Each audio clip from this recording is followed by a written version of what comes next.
Korea के वज़ीर ख़ारजा Kong योंग-वा Hindustan के 2 रोज़ा दौरे पर है। उन्होंने दिल्ली में अपनी हममनसब सुषमा स्वराज से मुलाकात की। हिंदुस्तान और रिपब्लिक ऑफ कोरिया के ज्वाइंट कमीशन की मीटिंग में दोनों ने हिस्सा लिया। इस मीटिंग में कई अहम उमूर पर तबादला ख्याल किया गया।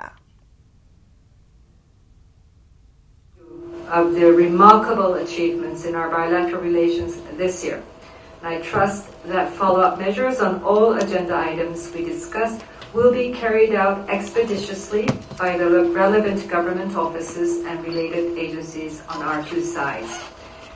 Deepest thanks go to Minister Swaraj and India's Ministry of External Affairs for the excellent arrangements made for today's meetings.